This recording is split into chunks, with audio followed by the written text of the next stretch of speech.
Amen. Père, nous voulons te bénir ce matin encore pour ta grâce. Nous voulons maintenant écouter ta parole. Nous prions que tu parles à nos cœurs, que toi seul tu puisses être au contrôle de ce qui va être fait, que l'intelligence et le raisonnement humain se taisent et que ton esprit prenne le contrôle. Père, ces hommes et ces femmes ne sont pas venus écouter un homme, mais ils sont venus t'écouter. Nous prions, Seigneur, que tu puisses satisfaire les désirs de leur cœur par ta parole. Éternel, nous déclarons que dans le ciel, sur la terre, sous la terre et dans la mer, et même ici à la mission du salut en Christ, à Glace, c'est Jésus-Christ qui règne. C'est Jésus-Christ qui règne. C'est Jésus-Christ qui règne. Béni soit ton nom, au nom de Jésus. Amen. Gloire au Seigneur. Avant de partir, par la grâce de Dieu, le Seigneur nous avait mis à cœur que ce mois de mars serait le mois de l'intimité profonde avec Jésus. Alléluia. Depuis janvier, vous savez tout ce qui s'est passé. Février, nous avons eu la dédicace et le Seigneur nous a parlé par la bouche de ses serviteurs que nous rentrons dans une nouvelle saison. Pour le ministère et pour nous-mêmes individuellement dans nos vies, nous rentrons dans une nouvelle saison. Alléluia. Mais ce que nous devons savoir, c'est qu'il n'y a pas de nouvelle saison avec Dieu sans intimité avec Dieu. Parce que quand Dieu donne quelque chose à quelqu'un, quand Dieu promet quelque chose à quelqu'un, alors ce que Dieu attend en retour de cette personne, c'est que la personne puisse être connectée à lui, afin d'avoir part à ce que lui veut donner à cette personne. Alléluia. C'est comme ça que vous allez voir dans la parole de Dieu que toute chose que Dieu a faite avec les hommes, les exploits que Dieu a eu à faire avec les héros de la Bible, les Moïse qui ont divisé la mer Rouge en deux, les Élie qui ont fait descendre le feu, des Pierre qui ont prié pour des malades et ils étaient guéris. Le secret de ces hommes-là, c'était l'intimité qu'ils avaient avec Dieu. Alléluia. Il n'y a pas d'exploit avec Dieu sans intimité. Il n'y a pas une nouvelle saison avec Dieu sans intimité. Tout ce que nous cherchons de Dieu, nous pouvons le trouver dans l'intimité que nous avons avec Dieu.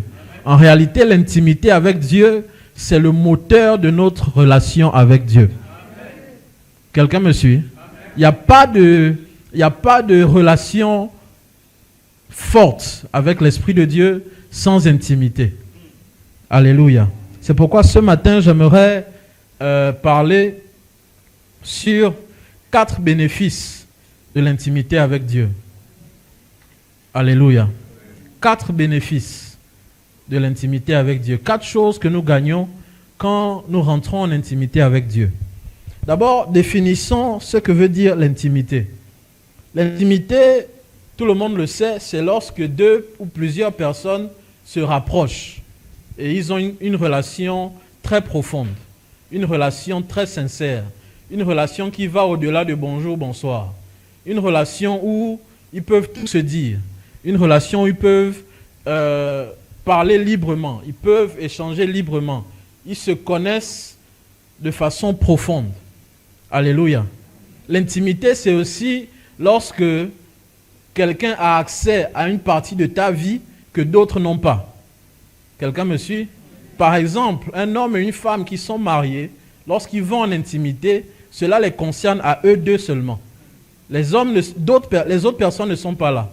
Ce n'est pas comme aujourd'hui, dans notre monde pollué, où on voit des gens aller en intimité et balancer des images sur les réseaux sociaux. Ce n'est pas ça l'intimité. L'intimité que Dieu a voulu entre l'homme et la femme, c'est lorsque les deux vont dans un endroit secret et ils vont en intimité et nous voyons seulement le produit de cette intimité-là 9 mois après. Quelqu'un me suit? Voilà pourquoi la Bible dit que le corps de la femme est pour l'homme et le corps de l'homme est pour la femme. Parce que les deux rentrent en intimité. Alléluia. Donc de la même façon qu'un homme et une femme vont en intimité, c'est de la même façon que Dieu, ou bien Jésus et son épouse, l'Église, vont en intimité. Je ne sais pas si vous me suivez. Parce qu'au cas où vous l'aurez oublié, nous, l'Église, nous sommes l'épouse de Christ. Alléluia.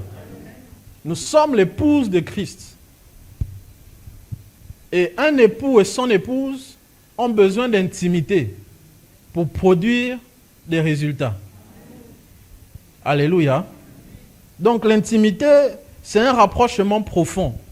C'est un partage sans rien se cacher. C'est quelque chose qui demande beaucoup de temps passé ensemble.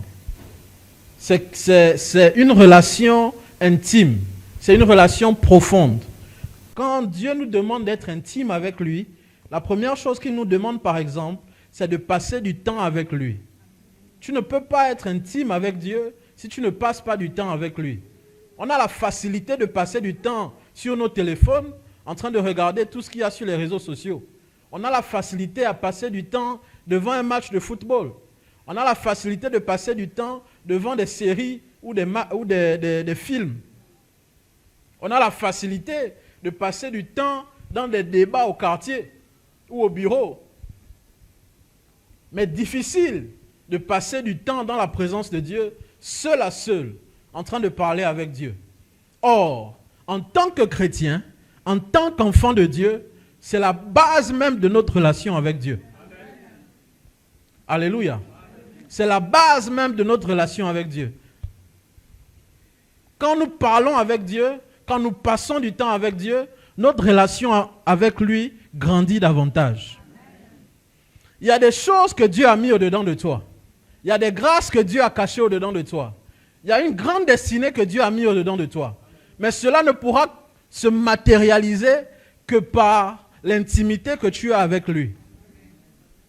Ce que Dieu a mis au-dedans de toi, il n'y a que Dieu seul qui peut le faire grandir. Je reprends. Ce que Dieu a mis au-dedans de toi, il n'y a que Dieu seul qui peut le faire grandir. Si vous lisez par exemple le livre de Genèse, vous allez vous rendre compte que Dieu n'a pas dit que les arbres soient et les arbres furent. Non. Vous allez vous rendre compte que Dieu n'a pas dit que les poissons de la mer soient et les poissons furent. Non. Dieu a dit que la lumière soit et la lumière fut. Dieu a dit qu'il y ait des animaux sur la surface de la terre. Mais quand il a voulu créer l'arbre, voici ce que Dieu a dit. Il dit que la terre produise des arbres fruitiers. Quand Dieu a voulu que les poissons nagent dans la mer, il a dit que la mer produise des poissons. Et vous allez vous rendre compte, jusqu'aujourd'hui, que si on déracine un arbre ou une fleur, à un moment donné, qu'est-ce qui se passe? Hein?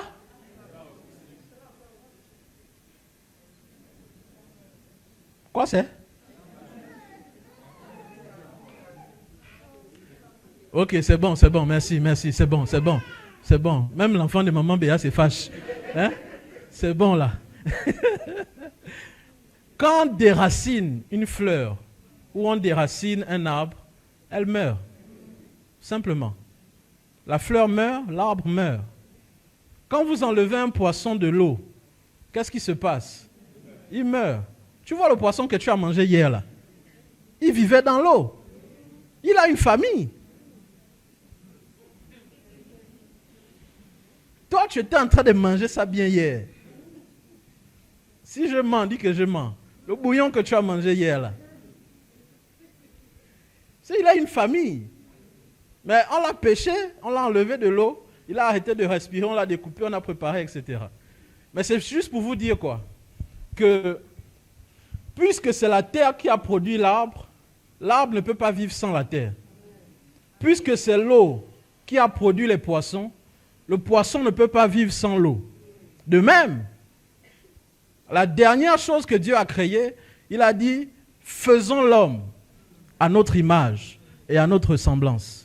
Donc c'est lui-même qui est la source de la vie de l'homme. C'est pourquoi, de la même façon que l'arbre ne peut pas vivre sans la terre, de la même façon que le poisson ne peut pas vivre sans l'eau, c'est de la même façon que l'homme ne peut pas vivre sans Dieu, parce que l'homme est sorti directement de Dieu. Je ne sais pas si vous me comprenez. Tu peux faire tout ce que tu veux. À un moment donné, tu seras obligé de te retourner vers le Seigneur. Tu peux tourner comment. Peu importe les relations que tu as, peu importe tout ce que tu peux avoir sur cette terre, à un moment donné, toi-même tu seras limité. Et tu vas te rendre compte qu'il n'y a que Dieu seul qui est la solution à ton problème. Alléluia. C'est pourquoi Dieu demande qu'on passe du temps avec lui. L'intimité, c'est aussi avoir une heure de rendez-vous personnel avec ton Dieu. Une heure de rendez-vous, une heure de rencontre. Un temps où tu sais que ce temps-là est réservé pour moi et mon Dieu. De la même façon que tu as une heure pour manger. De la même façon que tu as une heure où tu te réveilles le matin. De la même façon que tu as une heure où tu dors la nuit. De la même façon où tu as l'heure où tu dois venir au culte. C'est de la même façon que tu dois avoir une heure de prière. Une heure d'intimité avec ton Dieu. Jésus, la Bible dit que très tôt le matin, il se retirait dans le désert pour prier. Marc chapitre 1, verset 35. Il se retirait. Avant que le soleil ne se lève, il allait dans le désert et il priait. 100% homme, 100% Dieu. Est-ce que Jésus avait besoin de prier? Il avait toutes les capacités au-dedans de lui. Mais il voulait juste nous montrer le modèle. Et si vous voulez plaire au Père, ayez un temps avec lui. Si vous voulez marcher avec mon Père, apprenez à avoir l'intimité avec lui. Aujourd'hui, nous sommes trop émotionnels à l'église. Nous voulons des grandes prophéties. Nous voulons la puissance. Nous voulons voir la manifestation de Dieu. Mais tout ça se trouve dans l'intimité. Alléluia. Tout ce que tu cherches, qui doit venir de Dieu dans ta vie, tu le trouveras dans l'intimité avec Dieu. L'intimité avec Dieu, c'est avoir Dieu dans ses pensées, constamment. Ne jamais oublier que tu appartiens à un Dieu. La première pensée du matin quand tu te réveilles, c'est Dieu. Et la dernière avant de dormir, c'est Dieu. C'est pourquoi Jésus disait à un homme qui lui a demandé quel est le plus grand commandement. Il dit, tu aimeras l'Éternel de tout ton cœur, de toute ton âme et de toute ta pensée.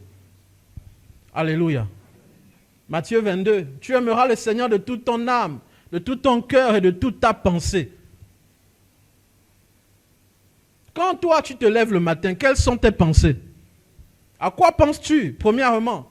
Est-ce que c'est l'argent d'abord? Au loyer que tu dois payer? Aux enfants que tu dois envoyer à l'école? À tout ce que tu as à faire sur la terre? Tout ça, ce n'est pas mauvais. Ce n'est pas mauvais du tout. Mais là où est ton trésor, c'est là que sera ton cœur. Si ton cœur est vers Dieu, tes pensées seront vers Dieu. Et peu importe ce que tu traverses, lui prendra soin de toi. Dites-moi bien Amen. Intimité avec Dieu, c'est de savoir que, à part le Dieu de l'église, tu dois avoir aussi ton Dieu du lieu secret. Nous sommes là, regardez le nombre que nous sommes, nous venons, chacun vient d'un quartier, chacun vient d'une maison, chacun vient de quelque part. Vous avez dépassé des églises, certainement, avant d'arriver ici. Et vous tous, vous êtes là en train d'écouter la même parole. N'est-ce pas, non? Ça, c'est Dieu qui nous parle collectivement. Mais à part le Dieu que nous écoutons collectivement, nous devons aussi chercher le Dieu qui peut nous parler individuellement. Parce que si Dieu peut parler à tout le monde, c'est que Dieu peut me parler aussi personnellement. Est-ce que quelqu'un me suit?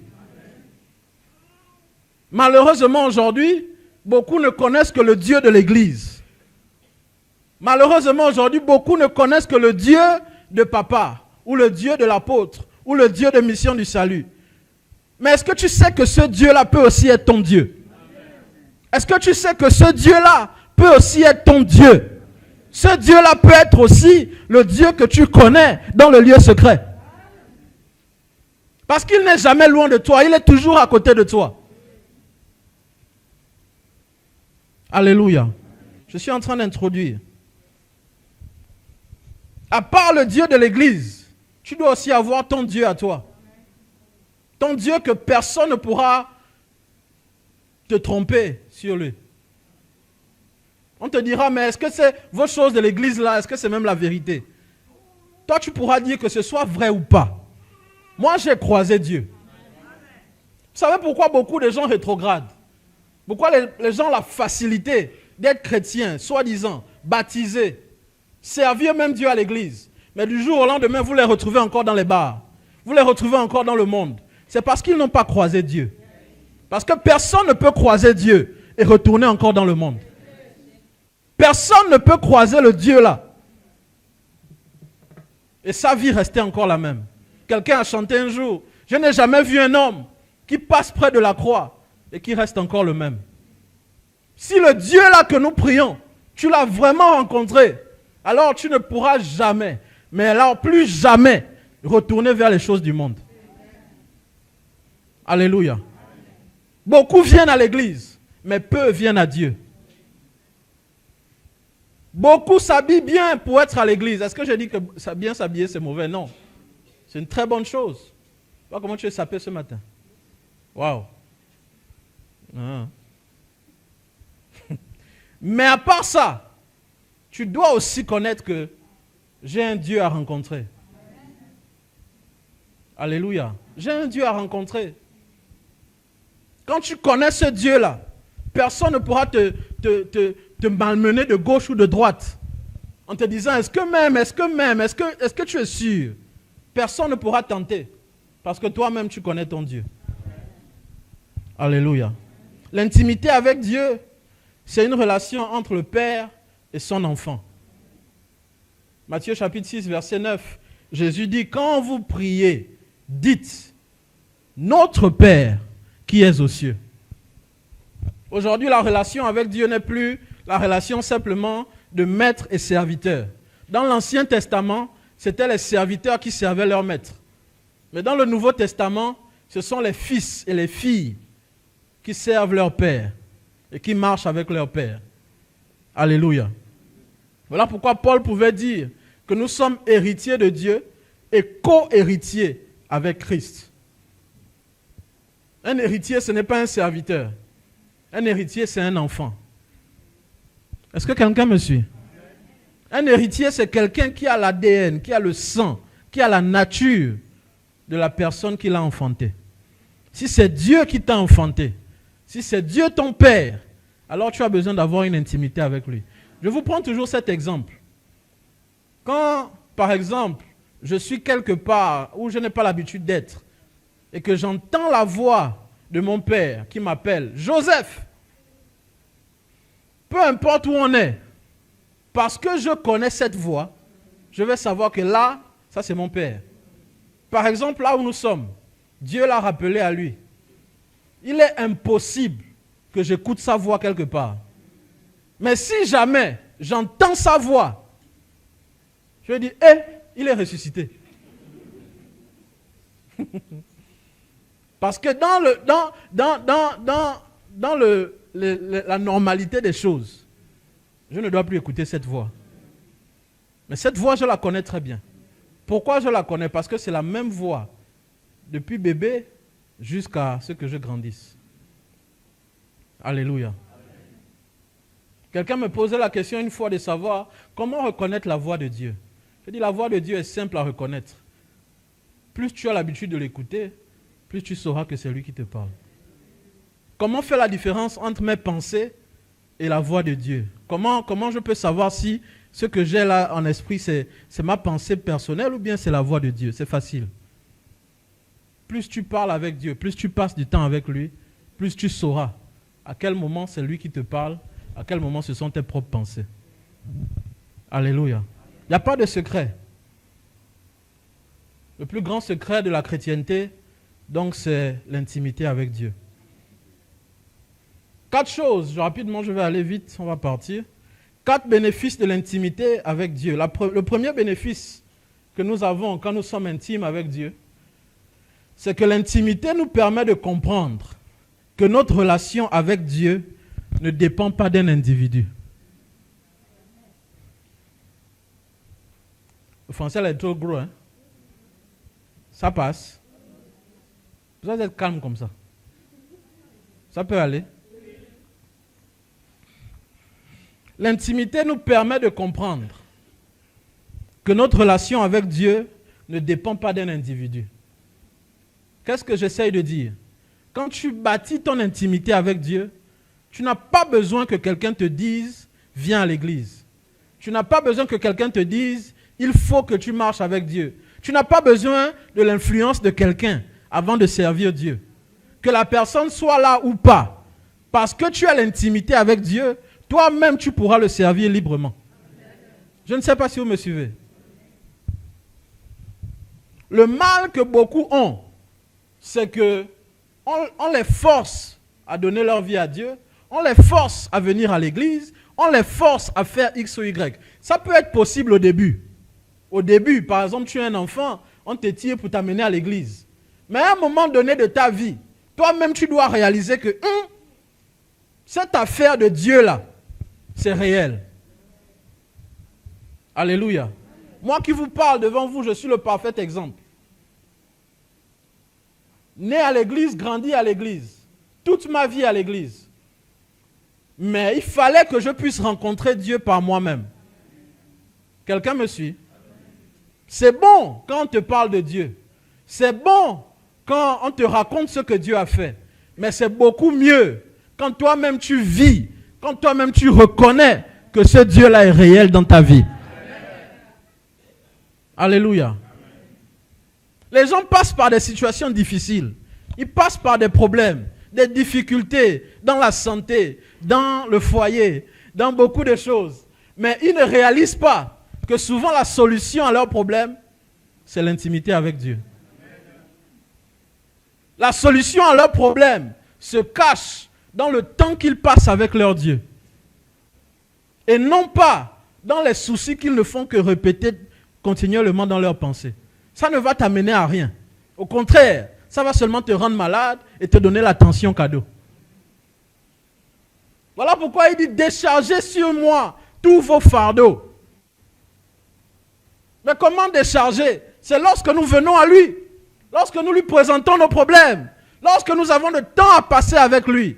Vous savez quoi? Souvent Dieu même permet certains problèmes dans nos vies, juste parce qu'il veut nous attirer à lui. Dieu permet certaines choses dans nos vies parce qu'il sait que si tu rentres dans telle situation, tu vas commencer à prier. Donc il cause certains problèmes exprès. Mais pourquoi attendre ça avant de venir à Dieu? Pourquoi pas vivre une relation normale entre père et fils, entre père et fille? Si tu es venu ce matin, tu es sous le son de ma voix, Dieu t'appelle ce matin à retourner dans ton lieu d'intimité. Il n'y a pas de nouvelle saison sans intimité. Il n'y a pas de nouvelle bénédiction sans intimité. Il n'y a pas de nouvelle grâce sans intimité. Il n'y a pas de nouvelle gloire sans intimité. On peut parler, on peut prophétiser, on peut te bénir, on peut faire tout ce qu'on veut. Mais à la fin de la journée, c'est entre toi et ton Dieu que ça se passe d'abord. On peut crier comment? On peut verser 40 bidons d'huile sur ta tête. Ça ne va rien changer. Si toi-même, tu ne rentres pas en intimité avec Dieu, tu n'auras pas de résultat. Alléluia. Est-ce que je parle à quelqu'un ce matin? Il faut que tu saches que Dieu te cherche dans l'intimité. Et dans ce temps de la fin où nous sommes, Dieu ne viendra prendre que ceux qui sont intimes avec lui. En fait, le jour de l'enlèvement, ça va un peu être comme... Vous connaissez l'aimant, non? Vous connaissez l'aimant? Quand vous prenez l'aimant, et vous prenez par exemple le papier, ça peut coller? Si vous prenez l'aimant, vous prenez par exemple une pièce de 100 francs, ça peut coller? Pourquoi? Parce qu'ils ont la même nature. En physique, ils ont appelé ça magnétique, quoi là. Moi, je ne sais même. Comment? Voilà, ça là. Moi, je n'étais pas bon en physique, hein, sincèrement. Ah là, moi, physique, ce n'est pas mon problème. Un jour, en seconde, j'ai eu 2 de moyenne en physique. Ça ne m'intéressait pas. Mais c'est ça le magnétisme. Donc, qu'est-ce qui se passe? Parce qu'ils sont de la même nature, ils s'attirent. Ce sera comme ça l'enlèvement. L'aimant, c'est Jésus. Et la pièce d'argent, c'est nous. Si on a la même nature, on est attiré à lui. Mais si tu es papier, bois, tu es... Je ne sais pas ce que tu es. Tu peux même être tissu. Aux yeux des hommes, tu es beau. Hein, le tissu là est joli. Hein? Aux yeux des hommes, c'est beau. Mais aux yeux de Dieu, il dit non, ce n'est pas ma nature. Quelqu'un me suit? Et comment avoir sa nature? De rentrer en intimité avec lui. 2 Corinthiens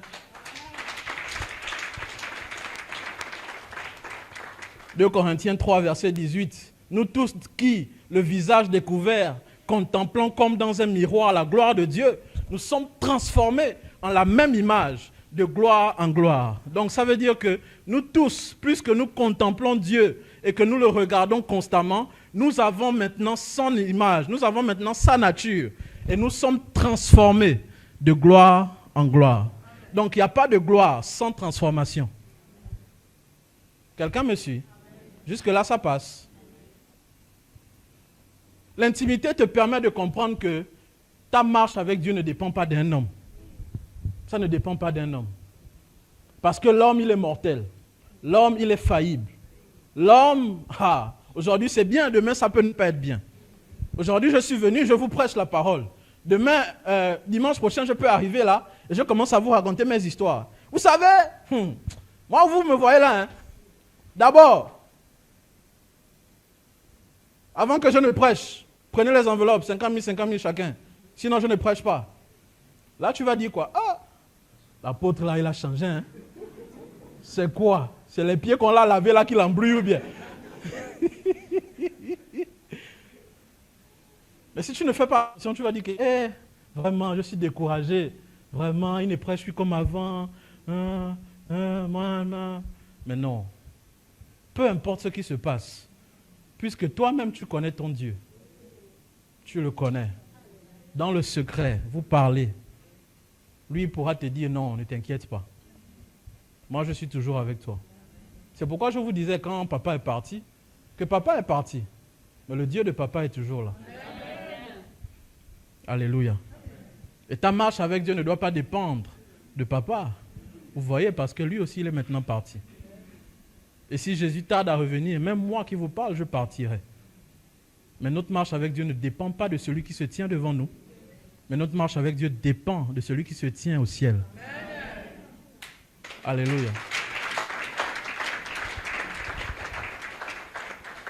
Un jour, Jacob était en train de quitter la maison de son père. Il fuyait parce qu'il avait volé la bénédiction de son frère Ésaü. Peut-être on va lire ça, on est dans Genèse 28, verset 13. Genèse 28, verset 13. Jacob est en train de fuir parce qu'on veut le tuer. Ésaü dit non, là, le gars là, il m'a pris ma bénédiction, je vais d'abord le tuer. Et Jacob fuit avec la complicité de sa mère. Et il arrive à un lieu, il commence à dormir, il a posé une pierre, il dort. Et pendant qu'il dort, il fait un rêve. Il voit des anges monter et descendre. Et ensuite, une voix se fait entendre et la voix commence à lui dire ce qui est écrit ici. Genèse 28, verset 13. Tu voulais lire, vas-y. Et voici, l'Éternel se tenait au-dessus d'elle. Et il dit, je suis l'Éternel, le Dieu d'Abraham, ton père, et le Dieu d'Isaac. La terre sur laquelle tu es couché, je la donnerai à toi et à ta postérité. Voilà, écoutez maintenant. En ce temps-là, pour Jacob, Dieu était encore le Dieu d'Abraham et d'Isaac. Donc c'était un Dieu dont on lui avait parlé. Abraham, ton grand-père, a marché avec Dieu. Isaac, moi ton père, j'ai marché avec Dieu. Je te donne la bénédiction. Maintenant, c'est à toi de marcher avec ce Dieu-là. Je ne sais pas si vous me suivez. Jacob avait maintenant comme mission de continuer l'alliance de ses pères. L'alliance que Abraham avait établie avec Dieu, l'alliance qu'Isaac avait établie avec Dieu, était maintenant dans les mains de Jacob. Et gloire soit rendue à Dieu, parce que Jacob a pu marcher avec Dieu. Il a marché avec Dieu malgré les difficultés, malgré tout ce qui s'est passé, malgré les hauts et les bas, malgré qu'on l'a trompé quand il a voulu se marier, on lui a donné la grande sœur au lieu de la petite sœur. Ensuite, il y a eu beaucoup d'histoires. Malgré qu'on lui a arraché le fils qu'il a aimé tant, Joseph, pendant 13 ans. Il a vécu beaucoup de choses. Mais Dieu était resté son Dieu. Et c'est comme ça que dans Exode chapitre 3, verset 6, Dieu parle à Moïse et Dieu change de parole. Exode chapitre 3, verset 6. Dieu change de parole. Au lieu de dire seulement Dieu d'Abraham et d'Isaac, écoutez ce que Dieu va dire pour la première fois dans la Bible. Et il ajouta, je suis le Dieu de ton père, le Dieu d'Abraham, le Dieu d'Isaac et le Dieu de Jacob. Merci. Il finit par dire, je suis le Dieu de ton père, Abraham, Isaac, et il ajoute Jacob. Pourquoi? Parce que Jacob a réussi à marcher avec Dieu. Quelqu'un me suit? Si Jacob avait échoué, Dieu resterait le Dieu d'Abraham et d'Isaac. Voilà pourquoi je vous dis que ta relation avec Dieu est plus forte que toute autre chose. Papa nous enseignait l'année passée, non, l'année, on est en 2026, non, l'année passée, il nous disait que nous devons connaître Dieu pour nous-mêmes. Jérémie 33. Personne ne te dira plus, celui-là c'est ton Dieu, non. Car tous me connaîtront. Tu as besoin de connaître Dieu. Comment tu vas venir à l'église chaque semaine? Tu viens, tu pars, tu viens, tu pars. Mais tu ne connais pas Dieu. Connaître Dieu, ce n'est pas connaître quelques versets de la Bible. Connaître Dieu, c'est avoir une expérience personnelle avec Dieu. Parce que si ce n'est que les versets, même Satan connaît les versets. Même les occultistes connaissent les versets. Même les gens qui insultent l'église connaissent les versets. Ils connaissent même les versets mieux que certains chrétiens.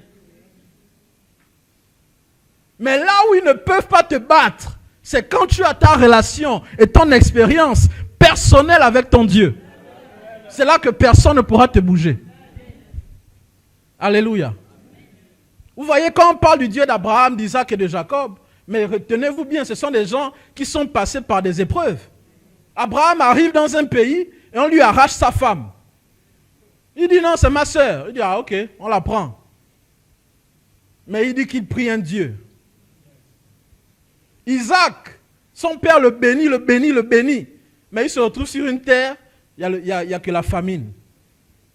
Ça, c'est quel Dieu qui bénit et qui nous met dans les problèmes? En fait, Dieu voulait voir, est-ce que malgré tout ça, je serai toujours ton Dieu? Vous savez quoi? Certaines fois, Dieu nous envoie par des situations compliquées, il nous fait passer par des épreuves, il nous fait passer par le feu, juste parce qu'il veut voir. Est-ce que je serai toujours ton Dieu?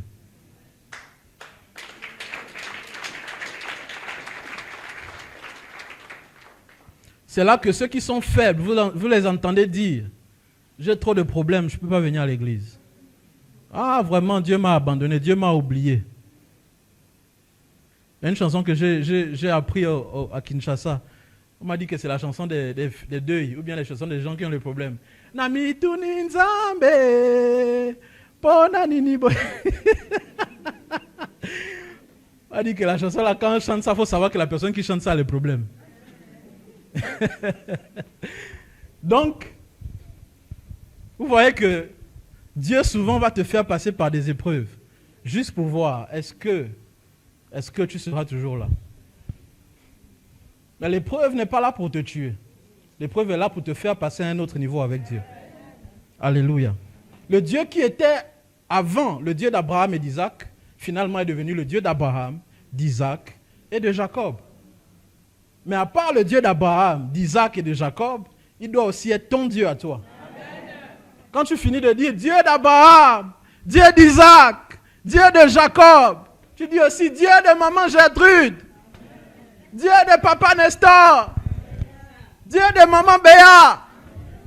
Dieu a dit oui, je me reconnais. Parce que toi et moi on se connaît, on sait là où on se voit souvent. Tu as raison de m'appeler. Alléluia.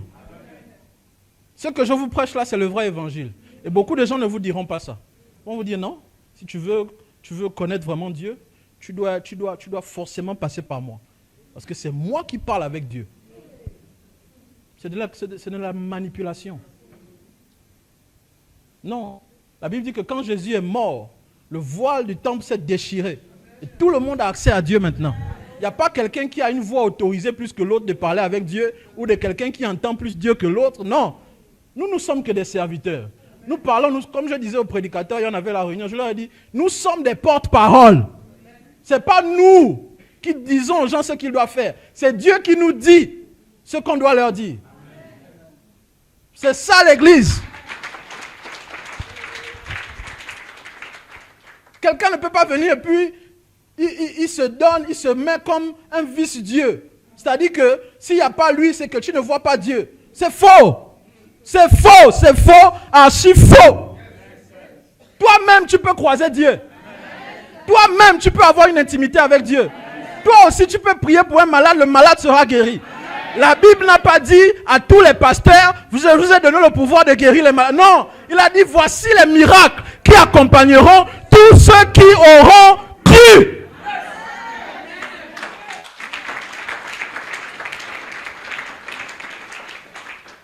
Aujourd'hui, en quête d'argent, en quête des poches des fidèles, on crée des théories. Oh non, la voix de ton père spirituel, c'est la voix qui dépasse la voix de Dieu. C'est faux. C'est faux. Ton père spirituel n'est pas Dieu. Il y a un Dieu avant ton père spirituel. Dieu, on l'adore. Ton père, tu l'honores. La Bible n'a pas dit adorez vos pères. La Bible dit honorez vos pères. J'honore mon père. Mais j'adore Dieu.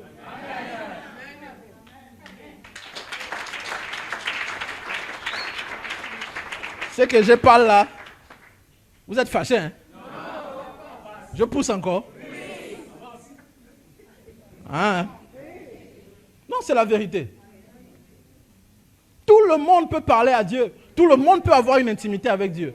Même celui qui était pécheur hier, aujourd'hui peut avoir une relation avec Dieu. D'ailleurs, pour votre information, la première personne à rentrer au paradis, ce n'était pas quelqu'un qui parlait en langue. La première personne à rentrer au paradis, c'était un brigand. C'était un brigand. Ce n'était pas quelqu'un qui a marché avec Jésus. C'était un voleur, un bandit, un tueur, un meurtrier. Mais comme il a accepté de reconnaître que Jésus est Seigneur, Jésus lui a dit, mon ami, aujourd'hui même, tu seras avec moi au paradis.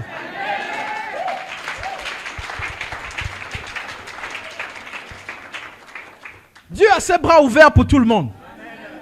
Comme papa avait l'habitude de dire, il a ses bras ouverts. Et il dit, viens encore. Alléluia. Personne n'a l'exclusivité de Dieu, non. Non, personne. Laissez-moi même vous choquer. Vous pouvez même voir des fidèles assis dans l'église qui sont plus spirituels même que le prédicateur. Oui. Plus spirituels même. Parce que eux, peut-être, ils entretiennent mieux leur relation avec Dieu, pendant que le prédicateur, lui, s'amuse. Voilà pourquoi tout le monde court pour lui-même. Devant Dieu, le dernier jour, le jour du jugement, on ne dira pas révérend apôtre, toi à qui on a lavé les pieds.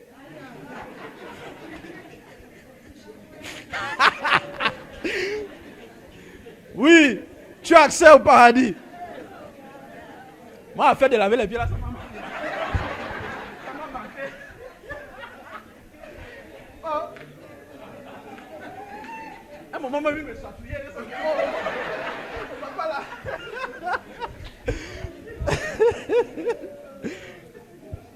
Oh, mais c'est la vérité. On ne va pas dire non. Homme de Dieu. Homme de Dieu, homme de Dieu. Homme de Dieu, venez. Voilà votre place. Non, hein. On va dire, monsieur, soit tu es bon ou fidèle serviteur, soit tu es un serviteur infidèle. On va te dire, délai, sors. Donc tout ce qu'on fait sur la terre là, ce n'est que la comédie. Les titres ou les quoi que ce soit. Bon, c'est pas que... Hein, les titres, c'est pour honorer l'homme de Dieu. Hein, honorer, respecter, tout ça. Mais que ça ne fasse pas perdre la tête à certains. De penser qu'ils sont au-dessus d'un tel ou d'un tel. Non. Sur la terre, nous sommes tous des pèlerins. Un jour, nous serons devant notre Seigneur et chacun rendra compte pour ses œuvres. personne ne dira non, sur la terre j'ai été un grand bishop, archibishop, vice-dieu, je voyageais en jet privé. On s'en fout de ton jet privé au ciel. Au ciel, ce qu'on veut voir, ce sont tes œuvres. C'est ta nature. Est-ce que tu as la même nature que...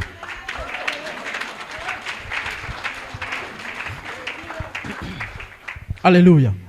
Le deuxième bénéfice que nous avons dans l'intimité, c'est que l'intimité nous permet de comprendre que nous ne sommes pas comme les autres. L'intimité nous permet de comprendre que nous ne sommes pas comme les autres. Il y a une belle histoire que nous connaissons bien dans Daniel chapitre 1. Daniel chapitre 1,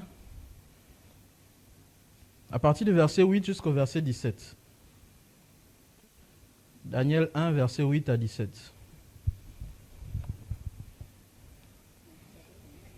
Lisons Daniel 1, verset 8 à 17. Daniel résolut de ne pas se souiller par les mains du roi et par le vin dont le roi buvait. Et il pria le chef des eunuques de ne pas l'obliger à se souiller. Dieu fit trouver à Daniel faveur et grâce devant le chef des eunuques. Le chef des eunuques dit à Daniel: je crains, mon Seigneur, le roi, qui a fixé ce que vous devez manger et boire.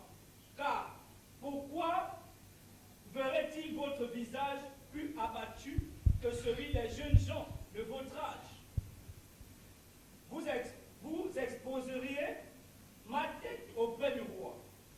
Alors Daniel dit à l'intendant et à qui le chef des eunuques avait remis la surveillance de Daniel, de Anania, de Michaël et d'Azaria.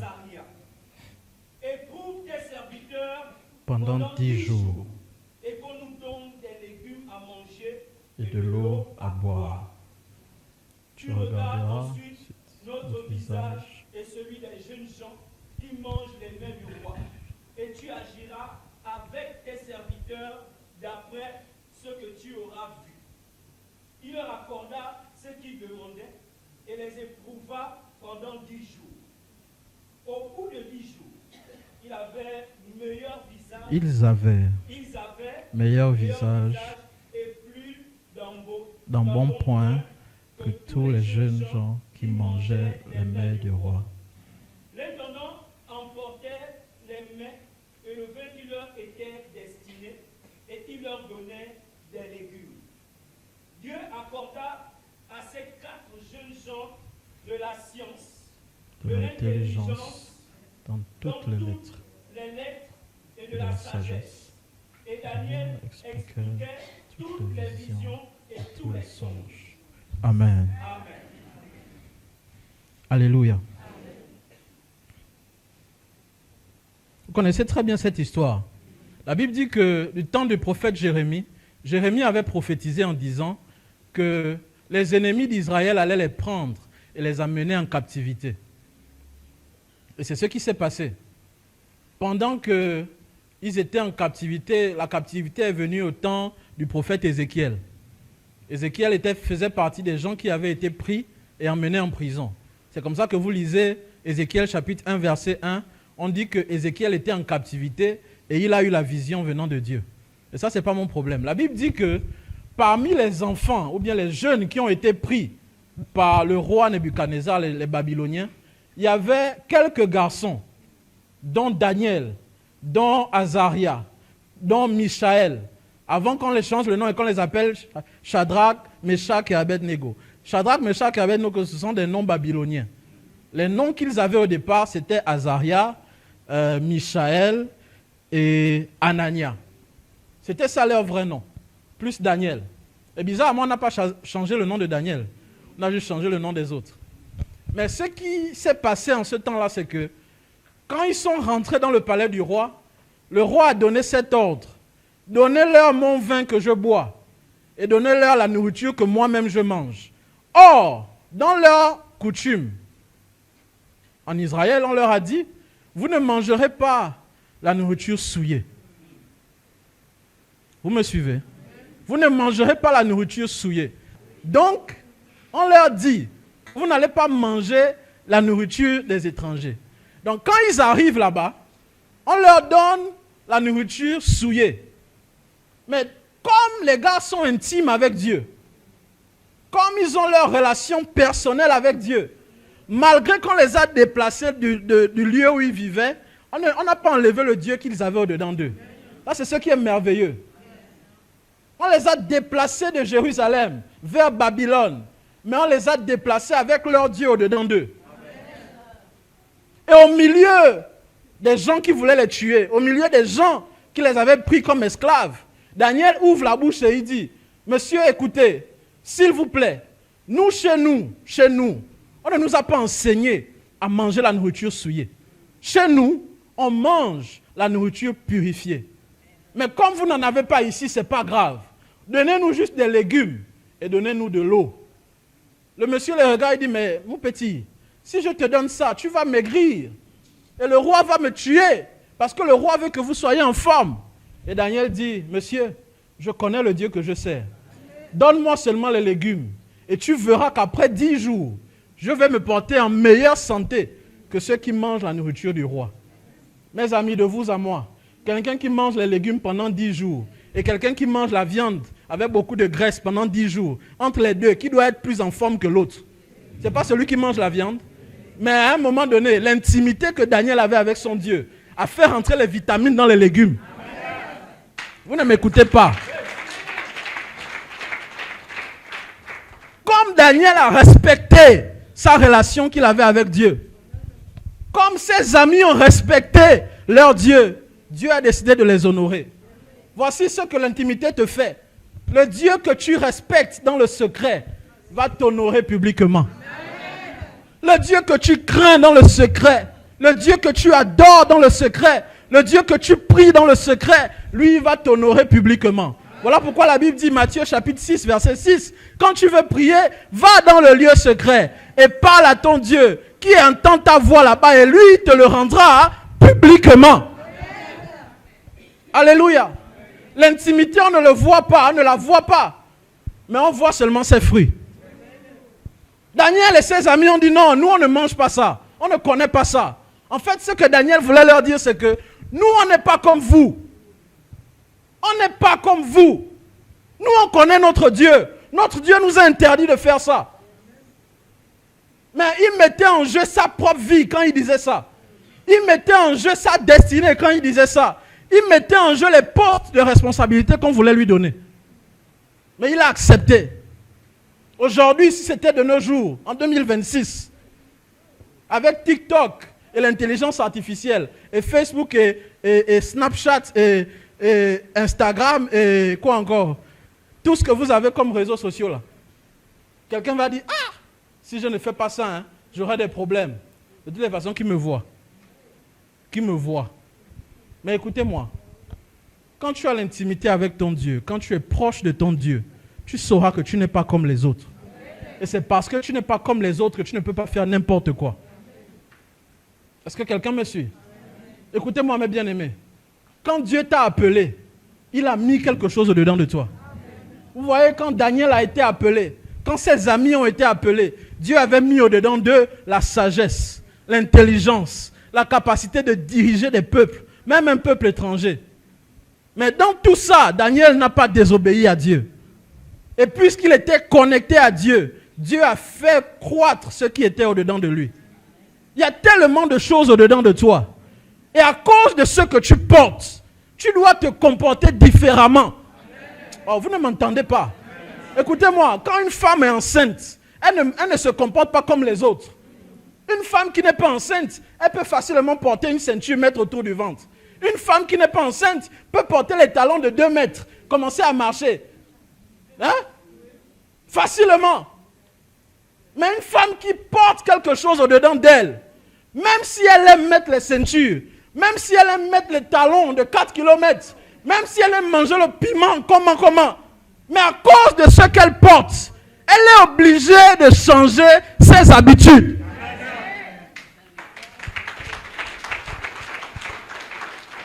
À cause de ce que tu portes, à cause de ce que tu portes, tu te dois de ne pas faire comme les autres.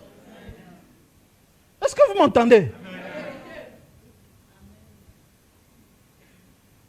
Quand tout le monde Dis que non, nous, c'est comme ça qu'on fait. Dis que moi, je ne suis pas tout le monde. Je ne peux pas faire comme vous. Tout le monde doit rentrer dans ce truc-là pour avoir un poste. Mais moi, je ne peux pas. Parce que mon Dieu ne m'a pas appris ça. Mon Dieu ne m'a pas montré ça. Mais aujourd'hui, combien de chrétiens tombent dans le compromis? Rentrent dans des choses bizarres. À cause de quelques billets de banque en plus. À cause d'une voiture en plus. À cause de quelque chose en plus. Mais à la fin, qu'est-ce que tu gagnes en réalité? Tu perds ton âme. Parce que Satan ne te donne rien de la main gauche qu'il ne va pas récupérer de la main droite. Alléluia. Daniel a refusé. Il dit, nous, on ne nous a pas appris ça. Nous, on n'est pas comme vous. Nous, on ne connaît pas ça. Les gens là pensaient qu'ils blaguaient. Dans le chapitre 3, on les a mis devant la statue de Nebuchadnezzar. Les 3 garçons ont dit, monsieur, nous n'avons même pas à te répondre là-dessus. Chez nous, on ne se prosterne pas devant les statues.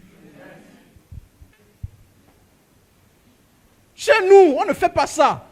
Quand je parlais là la dernière fois, je disais que non, il faut quitter le péché, il ne faut pas vivre dans les mauvaises choses. Et j'ai même dit que les enfants qui vont naître hors mariage, on ne va pas les présenter. Vous savez comment on m'a insulté ici là?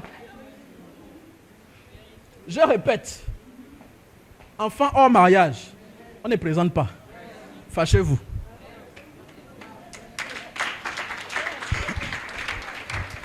Ce qui est bon est bon, ce qui n'est pas bon n'est pas bon. À l'église, ce qui est bon, c'est de faire l'enfant dans le mariage. C'est ce qui est bon. Vous voulez, vous ne voulez pas, c'est la vérité. On ne va pas normaliser le péché. On ne va pas normaliser ce qui n'est pas bon. On ne va pas accepter ce qui n'est pas correct. Fâchez-vous. Lancez-moi les cailloux, il n'y a pas de problème. Mais je préfère être en paix avec Dieu et avoir des problèmes avec vous.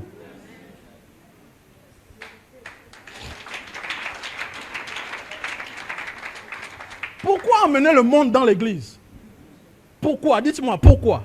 Pourquoi emmener le monde dans l'église? Et ce sont les mêmes mondains qui se moquent de nous. La même personne avec qui tu vis, qui n'est pas chrétien, se moque de toi quand tu vas à l'église.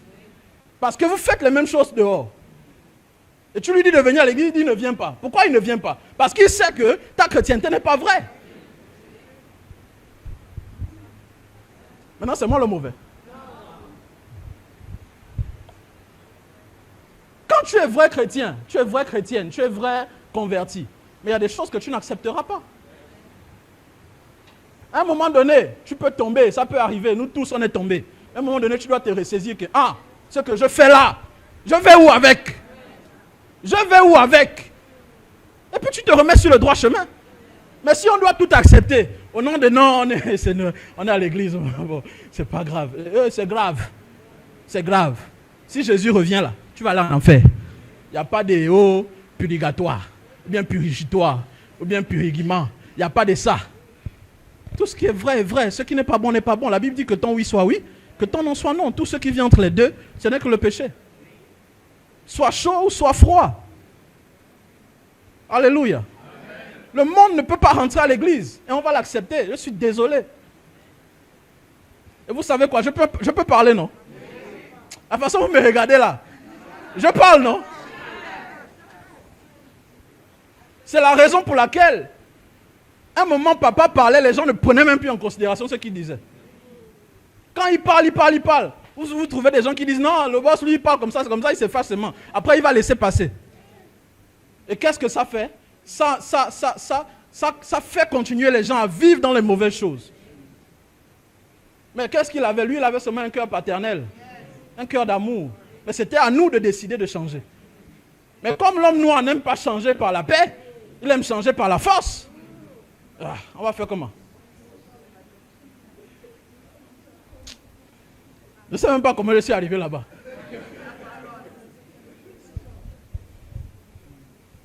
Alléluia. Ce qui est bon, ce qui n'est pas bon n'est pas bon. Demandez à ceux qui étaient à Lomé avec moi. Il y a une petite fille de 17 ans ou 18 ans qui est tombée enceinte. Elle est assise pour le moment à la chaise rouge là-bas. On ne va pas accepter ce qui est mauvais. Une petite fille qui a grandi à l'église. Que j'aimais beaucoup. Bon, je l'aime toujours, mais quand même. Je suis arrivé lundi. Le même lundi, j'ai demandé les ouvriers, on a la réunion. J'arrive à l'église à 18h, le pasteur vient m'accueillir avec la nouvelle. Oh, mais il y a une fille là, je pense que tu la connais. Elle est là, bon, elle a un problème. Je ne sais pas si elle doit assister à la réunion. J'ai dit, mes frères, parle bien ce que tu veux parler. Oh non, bon, elle est enceinte, bon, je ne sais pas si elle doit assister à la réunion. J'ai dit, c'est qui? Un pasteur qui ne connaît même pas le nom de ses fidèles. J'ai dit, fais-la venir seulement. Toi là, ce n'est pas la peine. Et la fille rentre dans le bureau, je la regarde, je dis, Seigneur Jésus, pas toi. Tout le monde sauf toi. Maintenant, on doit faire quoi? On doit la laisser continuer à servir. Et c'est quel exemple qu'on va donner aux autres? Les autres vont se dire que, ah, Laura est tombée enceinte, on l'a laissée. Moi, si je peux aller faire pour moi. Non. Ce qui est bon, ce qui n'est pas bon, n'est pas bon. Je lui ai dit, maman, toi et le bébé que tu portes, vous pouvez rentrer à la maison. Je n'ai pas obligé d'assister à la réunion. Et le dimanche qui a suivi, dimanche passé, je l'ai appelé devant, je lui ai dit, à partir d'aujourd'hui, tu vas t'asseoir derrière et tu es sous sanction. Mais comme tu fais toujours partie de notre famille, la maman qui s'occupe des femmes va s'occuper de toi et veiller à ce que tout va bien. On va te soutenir aussi pour le trousseau. Mais tu es suspendu. On cogne, mais avec amour, non? Ouais. On ne peut pas accepter ce qui est mauvais. L'église de Dieu, c'est la sainteté.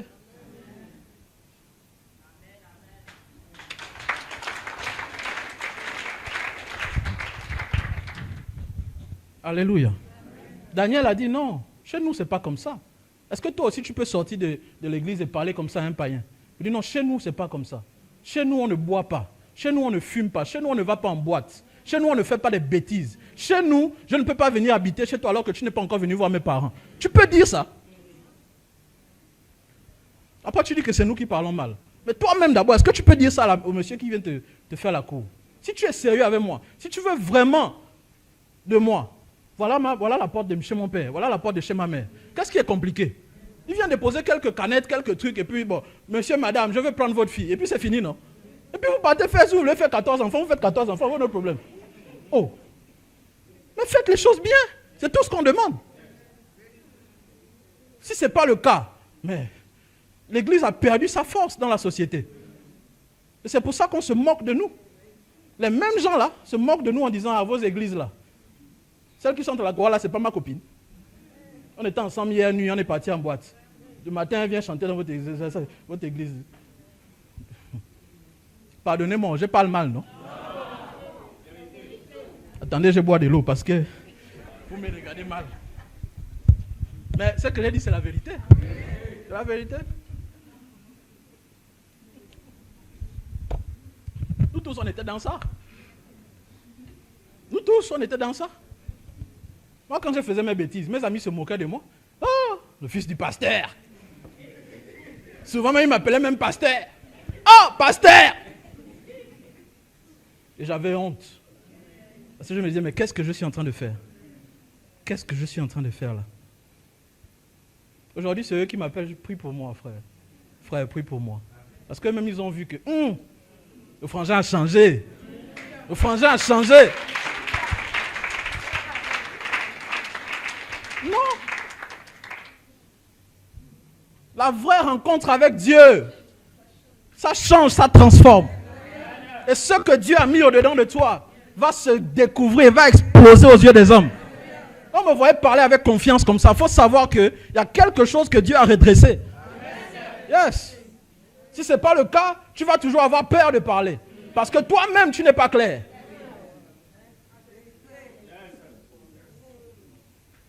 Alléluia. Daniel a dit non, nous on ne boit pas ça, on ne mange pas ça. Shadrach, Meshach et Abednego ont dit non, nous on ne se prosterne pas devant les idoles. On ne se prosterne pas, faites ce que vous voulez. Nebuchadnezzar a dit chauffez encore 7 fois. Je vous repose la question, vous voulez vous prosterner ou bien vous voulez rentrer dans le feu? Il dit monsieur, on t'a déjà parlé, fais ce que tu veux. Et la Bible dit qu'on les a pris, on les a menés dans le feu. Et ceux qui les emmenaient dans le feu ont été consumés. Mais eux-mêmes, quand ils sont rentrés, la Bible dit, précise, qu'il y a eu une 4e personne qui est rentrée. Voici ce qui se passe. Quand tu honores Dieu en public, lui aussi il va t'honorer. Alléluia. Il va t'honorer. Il va t'honorer. Quand tout le monde prend le chemin, toi tu dis non, moi c'est pas là-bas, moi c'est là-bas. Quand eux ils vont rentrer dans le feu, Dieu lui va t'amener dans la gloire. Parce que je préfère être seul et marcher sur le chemin de Dieu que être avec tout le monde et rentrer dans le feu. Ça ne me servira à rien. Je ne suis pas tout le monde. Je suis spécial. Oh, dis ça avec moi, je suis spécial. Je suis spécial aux yeux de Dieu. Alléluia.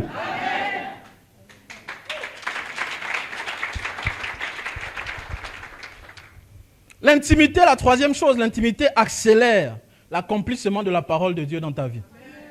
L'intimité accélère l'accomplissement de la parole de Dieu dans ta vie. Quand tu sais que tu as une promesse de Dieu, quand tu sais que Dieu t'a parlé, quand tu sais que Dieu a un projet de bénédiction pour toi, fais tout pour être collé à lui. Et il va te faire décoller à un niveau, toi-même tu ne peux pas t'attendre. Alléluia. Il va te faire décoller à un niveau toi-même. Les gens vont te regarder et dire, mais tu ne mérites pas. Mais Dieu lui-même qui te connaît dans l'intimité sait que toi tu es prêt pour telle et telle chose. Alléluia. Oui. Jérémie chapitre 1, versets 4 à 12. C'est trop long, on ne va pas lire, je veux gagner en temps. Dieu parle à Jérémie, il dit, monsieur, avant que tu ne sois conçu dans le ventre de ta mère, je te connaissais déjà. Et je t'avais établi prophète sur les nations. Tu vas aller, tu vas parler. Jérémie répond à Dieu en disant, mais Seigneur, je ne suis qu'un enfant. Qu'est-ce que les gens vont dire? Dieu répond à Jérémie en disant, mon ami, ne dis pas que tu es un enfant. Non, ne dis pas ça. Parce que j'ai déposé quelque chose au-dedans de toi. Et ensuite, au verset 11, verset 10, 11, il dit à Jérémie, qu'est-ce que tu vois? Jérémie dit, je vois une feuille d'amandier. Et Dieu dit, tu as bien vu. Parce que je veille sur ma parole pour l'accomplir. Verset 12. Jérémie 1, verset 12. Il dit, je veille sur ma parole pour l'accomplir. Mais il veille sur quelle parole? La parole qu'il a donnée au premier plan, en disant, je t'ai choisi depuis le ventre de ta mère, je ferai de toi un prophète, je ferai de toi ceci, cela. Et comme Jérémie a compris le jeu que Dieu voulait jouer avec lui, il dit, maintenant, je veille sur ma parole pour l'accomplir. La version française dit, je veille. Mais la version anglaise dit, je vais accomplir avec vitesse ce que j'ai dit sur ta vie. Alléluia. Je vais accomplir avec vitesse ce que j'ai accompli sur ta vie. Pourquoi? Parce que tu as accepté de marcher avec moi. Laissez-moi vous dire, mes amis, combien de destinées ont été avortées? Combien de destinées ont été avortées parce que quelqu'un aurait préféré le plaisir plutôt que de marcher avec Dieu? Combien de personnes étaient destinées à la grandeur, étaient destinées à faire des exploits? Vous en avez un exemple avec Samson. Samson était appelé à régner sur Israël et à être un vaillant héros. Mais quand vous lisez l'histoire de Samson, vous allez vous rendre compte qu'à chaque fois que Samson manifestait sa force, c'était à cause d'une petite. Ce n'était pas parce qu'il voulait servir Dieu. Chaque fois que Samson voulait manifester sa force, chaque fois que les gens voyaient la force de Samson, derrière se cachait une fille devant laquelle il voulait impressionner. Ce n'était pas devant Dieu. Pourtant, la force que Dieu lui a donnée, c'était pour servir le peuple. Mais lui, il a pris ça pour faire autre chose. C'est pourquoi sa destinée a été ralentie, coupée complètement. Alléluia. Faisons attention.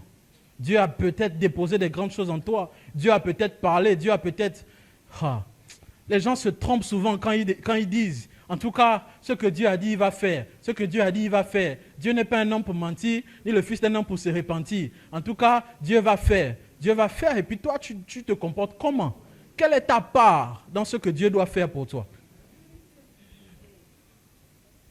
Quelle est ta part dans ce que Dieu doit faire pour toi? Tu penses que parce que Dieu a parlé, parce que Dieu a parlé par la bouche de ses serviteurs en disant tu es béni, tu es ceci, tu es cela, ça s'arrête là? Non. Tu as ta part à jouer dedans. Tu as ta part à jouer dedans. Ésaïe avait prophétisé en disant, un enfant nous est né, un fils nous est donné, et la domination reposera sur son épaule. On l'appellera admirable, conseiller, Dieu puissant, Père éternel, etc., etc. Et quand Jésus est venu sur la terre, Jésus devait aller jeûner 40 jours et 40 nuits pour recevoir l'onction. Il pouvait aussi, après avoir été baptisé, il pouvait dire, ah, on a déjà prophétisé, la domination sera sur mon épaule. Essuyez-moi les épaules, essuyez. La domination sera sur mes épaules. Non, il devait payer aussi son prix. Quand tu connais le prix à gagner, tu n'auras pas peur du prix à payer. Alléluia. Dieu a parlé, oui, mais toi aussi tu as ta part à jouer. Dieu va me bénir, oui, mais toi aussi tu as ta part à jouer. Quand tu dors, tu fais des rêves où tu te vois élevé, tu te vois béni, tu te vois à une autre dimension de ta vie. C'est bien, c'est pas mauvais, c'est Dieu qui te révèle. Mais il faut savoir que tu n'as pas le droit de gaspiller tout ce que Dieu te donne en vivant une mauvaise vie, soit disant que ce que Dieu a dit, il va forcément faire. C'est faux. Dieu est capable de prendre ce qu'il t'a donné et donner à quelqu'un d'autre. Quelqu'un me suit? Si vous lisez par exemple Matthieu chapitre 25, là on vous parle des paraboles des 10 vierges. Les 10 vierges étaient là, elles attendaient l'époux. La Bible dit que 5 étaient sages et 5 étaient folles. Les autres avaient gardé leur lampe en attendant que l'époux vienne. Les autres ont gaspillé parce qu'il n'y avait plus d'huile pour alimenter les lampes. Il n'y avait plus d'huile. Mais au début, on les a appelés comme les 10 vierges.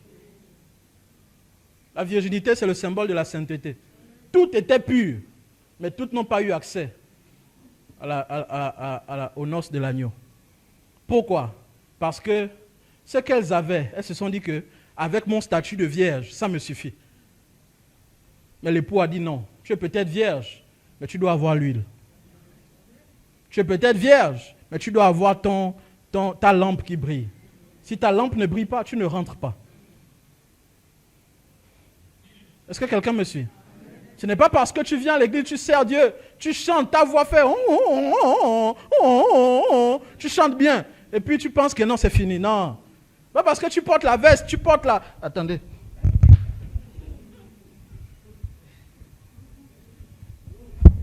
Pas parce que tu viens, tu te sapes devant les gens. Écoutez la parole de Dieu. Hey, recevez l'onction. Calme-toi d'abord. Calme-toi d'abord. Est-ce que, au fond là-bas, c'est correct? Alléluia. C'est ça la vraie chose. C'est ça la vraie chose. Ne viens pas nous impressionner. Nous, on n'a pas besoin d'être impressionnés. C'est Dieu qui a besoin d'être impressionné par toi. Alléluia. Ce que Dieu t'a dit, il va le faire, il peut le faire. Mais ça dépend aussi de toi. Tu sais que tes enfants sont appelés à la grandeur. Tu sais que tes enfants sont appelés à aller loin. Tu sais que Dieu a appelé tes enfants pour des grandes choses. Mais conduis-les sur le chemin. Ne les laisse pas dévier. Ne les laisse pas s'embrouiller. Ne les laisse pas finir n'importe comment. Moi, je rends gloire à Dieu pour mes parents qui ont été sévères avec moi. Voici le résultat aujourd'hui. Sévères à un niveau terrible. Je me souviens un jour, Yahweh, on habitait encore ici. Ils sont allés pour une conférence à l'époque à la Cité de la Démocratie. Je ne sais plus c'était quelle, je crois que c'était une prière nationale. Non, c'était au stade Omnisport là à Petit Paris. Et ils m'ont enfermé ici. Moi, je n'avais pas le droit d'aller chez les gens jouer ou bien aller chez un tel ou un tel. La seule maison qui pouvait m'accueillir, c'était la maison de ma grand-mère, en Zion. C'est tout. Je n'avais pas le droit d'aller passer un temps chez quelqu'un. Je n'avais pas ce droit-là. Même pour commencer à jouer au ballon au parking là. Parking qui est en face du Méridien là. Mais c'était la guerre. Les 2 premières fois, on m'a tapé d'abord avant de me permettre d'aller jouer. C'est-à-dire, moi, j'ai souffert dans ma vie. Je vous montre les cicatrices que j'ai sur le corps. Vous allez voir qu'il y a des cicatrices que je ne méritais même pas. Le jour-là, ils sont partis prier. Le jour-là, j'ai dit non, moi, je ne peux pas rester comme ça à la maison. D'abord, ils ne m'ont même pas acheté des jeux, pas des jouets, pas de rien. Eux, tout ce qui les concerne, c'est l'église. Maintenant, moi, je vais jouer avec quoi? Les corbeilles qui sont à l'église là-bas. J'ai fermé la porte. Je suis passé par derrière. J'avais un ami là à notre terrain, là où il y a les herbes, là. Il s'appelle Cédric. Lui et moi, il m'a amené à plein Niger. Il m'a amené à plein Niger. Oh, on allait jouer. À l'époque, là, la Play venait de sortir, les jeux vidéo chez le boutiquier, là. Je n'avais pas l'argent. Je suis revenu. J'ai fouillé le sac de maman. J'ai trouvé peut-être 700 comme ça, là. Wouh!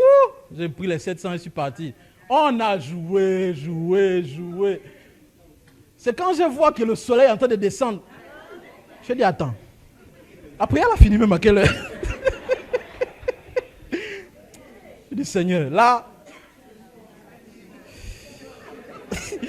je fais comment? Et à l'époque, je n'avais pas de téléphone, il n'y avait pas encore les histoires de téléphone, tout ça.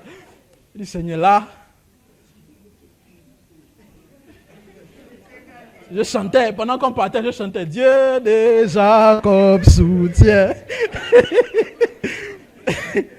Oh, je dis, quand j'arrive là, le boss était là comme ça. Oh non, j'ai reçu l'une des bastilles les plus sévères. Quand le boss a fini, maman a pris. Quand maman a fini, le boss a repris. Oh, je dis, on m'a boxé. Le matin, je suis parti à l'école. L'oreille la faisait, oui, je n'entendais pas bien. Je n'entendais plus bien. Oh, ils m'ont bastonné. Oh, Yahweh. Oh là là. Et tout le boss, le boss quand il tape, il n'est plus là, laissez-moi parler. Hé! Le boss t'allume. Vous voyez Dorcas là, Dorcas n'a rien eu. Dorcas n'a rien eu. Moi? Oh non. Un jour, je suis sorti, si c'est 6e. Avec une bonne moyenne, hein. Il faut voir comment on m'a allumé ici. La maison là, si elle peut témoigner de ce qu'il a. Aïe. Mais tout ça, ça a contribué à quoi? Voilà le résultat aujourd'hui, non? Aujourd'hui, ils sont partis. Mais écoutez, si j'étais resté inconscient comme je l'étais là, mais cette maison n'existerait plus. Ça n'existerait plus. Je vais prendre les offrandes. Je dis, ancien commandant, vous ne comptez rien donner. Je vais en Afrique du Sud avec madame. Et puis, on va nager un peu là à Cape Town.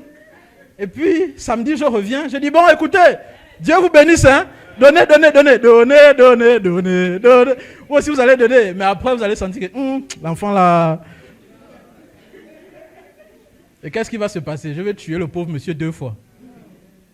Mais gloire soit rendue à Dieu. La formation là a payé. Aujourd'hui, par la grâce de Dieu. La Bible dit, Proverbe 22, verset 6, « Instruis l'enfant selon la voie qu'il doit suivre. Et quand il sera grand, même quand tu ne seras plus là, il ne s'en détournera pas. » Il ne s'en détournera pas. Pourquoi? Parce que tu l'as instruit sur le chemin qu'il doit suivre. Mais bien aimé dans le Seigneur, pendant que vos enfants sont encore avec vous à la maison, je vous parle par expérience, hein, semez en eux. Semez en eux. Si c'est des bastilles que tu dois semer, sème. Si c'est des conseils que tu dois semer, sème. Si c'est des quoi que tu dois semer pour que l'enfant, sa tête reste stable, il faut semer. Sinon, demain, après-demain, le même enfant va te dépasser. Tu ne sauras plus quoi faire. Tu ne sauras plus quoi faire. Toi-même, tu vas regarder, tu vas dire, ça, c'est l'enfant que j'ai mis au monde. J'étais à l'école, au lycée, Michel Montaigne. Et j'ai eu la grâce d'apprendre avec des enfants des personnalités dans le pays. Il y avait un ministre qui venait souvent déposer son fils. Lui et moi, on était dans la même classe. Vous le connaissez, je ne vais pas citer son nom. Le gars là, un jour, on a convoqué les parents. D'habitude, quand on convoque ses parents, c'est le chauffeur qu'ils envoient. Ce jour-là, c'est le papa lui-même qui est venu. Et je me souviens, à cette époque, j'étais l'adjoint du chef de classe. Donc, quand on convoque un élève, nous, on part avec l'élève. Et puis, bon, on parle. Ce jour-là, le papa là, un homme que je voyais à la télé, les gens là, quand tu les vois, tu as peur même. Mais ce monsieur était tellement dépassé par son fils, les larmes ont commencé à couler. Il disait à la CPE censeur, « Madame, je ne sais même plus quoi faire de cet enfant. Faites ce que vous voulez. Vous m'avez convoqué pour ça, faites ce que vous voulez. » Qu'est-ce qu'il a fait? C'est bon, je ne dis pas. Et aujourd'hui où je vous parle, sa situation est terrible. Terrible. Mais nous sommes de la même génération. Je ne sais même pas s'il a eu le BPC. Il n'a pas pu continuer l'école parce que tellement, je ne sais pas. Je ne sais pas comment j'ai fait pour arriver là, mais je pense que quelqu'un doit écouter ça. Gardez les enfants. Ne permettez pas, non, ne permettez pas. S'il faut être dur, sois dur. Demain, il va te remercier. Demain, il va dire, ah, je remercie maman, mais ta paix. Au moins, ça m'a aidé. Alléluia. Parce que tes enfants ne doivent pas être comme les enfants des autres. Non. Ils sont ensemble à l'école, mais ils ne sont pas pareils. Papa me le disait, chaque fois qu'il me déposait à l'école, quand je descends de la voiture, il me dit, rappelle-toi que tu n'es pas comme les autres. Souviens-toi que tu n'es pas comme les autres. Pourquoi il me le disait? Parce qu'il savait que le milieu dans lequel il m'envoie là, c'est un milieu compliqué.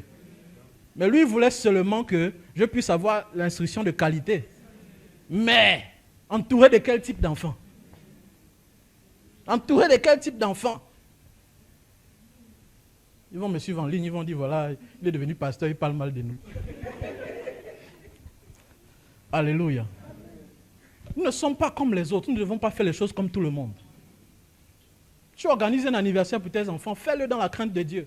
Ne laisse pas tes enfants danser des chansons mondaines. Ne fais pas venir des gens à la maison et puis vous raconter des choses obscènes. Parce que les enfants écoutent ce que vous dites. Tu insultes les gens, tu les traites de chiens, je ne sais pas moi quoi. Tu oublies que tes enfants écoutent ces mots-là. Demain, après-demain, quand lui-même il va te traiter de chien, tu vas dire, ah, qui t'a appris ça? C'est toi-même qui parlais de ça devant l'enfant. Nous ne sommes pas comme tout le monde, ne nous comportons pas comme tout le monde. Nous ne sommes pas comme tout le monde. Vous êtes fâchés, non? Moi, je vais vous dire la vérité, on n'est pas comme tout le monde. On n'a pas le droit de faire comme tout le monde. Quand tu marches avec Dieu, tu sais, l'Esprit de Dieu lui-même te dira à un moment donné que là, attention, tu es en train de vouloir déborder. Reviens, tu es en train de vouloir déborder là. Alléluia. Et enfin, j'ai pris beaucoup de temps. L'intimité nous garde des attaques du diable. L'intimité nous garde des attaques du diable. Psaume 91, que nous connaissons très bien. Je vais lire. Je peux seulement lire les 4 premiers versets. Psaume 91. Celui qui demeure sous l'abri du Très-Haut repose à l'ombre du Tout-Puissant. La Bible dit celui qui demeure sous l'abri du Très-Haut. Donc, pas celui qui passe par là, pas celui qui est de passage, mais celui qui demeure, c'est-à-dire celui qui reste sous l'abri du Très-Haut. Donc, en d'autres termes, celui qui est intime avec le Très-Haut, celui qui a une connexion avec le Très-Haut, repose à l'ombre du Tout-Puissant. Il dit, je dis à l'Éternel, mon refuge et ma forteresse, mon Dieu en qui je me confie, car c'est lui qui te délivre du filet de l'oiseleur, de la peste et ses ravages. Il te couvrira de ses plumes et tu trouveras un refuge sous ses ailes. Sa fidélité est un bouclier et une cuirasse. On peut même s'arrêter là. Vous allez comprendre que David est en train de dire, celui qui demeure avec le Seigneur le protégera de tout danger. Écoutez-moi, nous vivons dans un monde de méchanceté où les gens ne veulent pas voir les autres évoluer, ne veulent pas voir les autres réussir, ne veulent pas voir les autres émerger. Et tout ce qu'ils vont trouver à faire, c'est d'envoyer des attaques pour faire tomber l'autre. Voilà pourquoi dans tout ce que tu fais, tu as besoin de Dieu. Le même Dieu à qui tu demandes de te bénir, le même Dieu à qui tu demandes de t'élever, doit être aussi le Dieu qui te protège. Parce que la bénédiction de Dieu attire les mauvais regards. La bénédiction de Dieu attire la convoitise et la jalousie. Alléluia. La grâce que Dieu veut déposer sur ta vie a besoin d'être protégée. C'est pourquoi aucun homme ne peut mieux te protéger si ce n'est le Seigneur. Je vais vous raconter l'histoire qui m'est arrivée à Lomé jeudi. Pour ceux qui n'étaient pas là. Mardi, j'étais en train de me lever pour envoyer le message sur la plateforme comme d'habitude. Et je me lève toujours là-bas, il y a un décalage d'1 heure. Donc, quand il est 5 heures ici, il est 4 heures là-bas. 4 heures ici, 3 heures là-bas. Donc, je me réveille à 3 heures pour essayer de méditer un peu, prendre le verset qu'il faut, et puis essayer de me réveiller pour bien parler. Donc, puisque je dors dans la chambre de papa, je descends du lit et je pose le pied au sol. Quand je pose le pied au sol, je sens que mon pied touche quelque chose. Mais j'étais encore dans le sommeil, donc je n'ai pas fait attention. Je suis allé aux toilettes, je suis allé uriner. Quand je finis, je me débarbouille un peu, et là je mets la lumière. Quand je mets la lumière et je sors de la douche pour arriver dans la chambre, je vois que le truc que j'ai piétiné là, c'est un serpent. Un serpent mort. Parce que comment j'ai d'abord eu peur, il dit Seigneur Jésus, je veux faire comment là? Mais après je vois que le truc ne bouge pas. Parce que la vérité c'est que comme j'ai marché dessus, Il devait me mordre, non? Et j'ai pris un petit bois qui était là. J'ai touché, je me suis rendu compte, il est mort. Dieu merci. J'ai pris un sachet, j'ai mis dedans, j'ai attaché, je suis sorti. Il y a un monsieur qui brûle les ordures là derrière chez nous et j'ai jeté. Jeudi, quand j'ai fini de raconter, j'étais avec certaines personnes au bureau qui m'ont dit, mais tu ne vois pas que même la maison là-bas, pour qu'un serpent rentre, il va rentrer comment? Parce que la porte de la chambre, il n'y a pas la place pour que le serpent... Oh, j'ai dit, mais c'est vrai, hein? Ça peut aller rentrer comment? C'est la sorcellerie. Et c'est quelque chose que je n'ai jamais eu depuis toute ma vie. C'est quoi le problème? Parce que c'est lui maintenant. Donc c'est maintenant lui la cible. Mais écoutez-moi mes amis, ils viendront du nord, du sud, de l'est et de l'ouest. Mais ils ne pourront rien faire. Voilà pourquoi Dieu, pendant que moi je dormais, il avait déjà réglé le cas du serpent en question. Si vous me suivez, serpent est petit. Demain, envoyez dinosaure. Lui aussi va mourir. Parce que le Dieu que moi je sais, le Dieu de mon Père, qui est devenu mon Dieu aussi, me protégera de tout danger.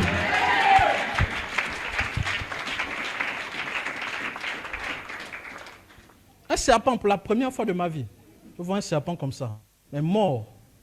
Je l'ai pris, j'ai jeté. J'ai commencé à prier. Quand je vous ai fait le message le matin, vous n'avez rien su, non? Parce que moi, je ne parle pas beaucoup. Après, vous allez dire, oh, il est parti là-bas, ma chère. Oh, vous allez recevoir le message. Apôtre, il faut déjà revenir. Alléluia. Mais Dieu est vivant, Dieu est vivant. Dieu ne permettra pas. La Bible dit, celui qui demeure sous l'abri du Très-Haut. Moi, j'ai fait du Très-Haut mon abri et ma retraite. Le Seigneur ne pourra jamais permettre que quelque chose de pareil puisse arriver. Si ce serpent, je ne sais même pas s'il est venimeux ou pas. S'il me mordait maintenant, qu'est-ce qui va se passer? Seul à 3 heures du matin.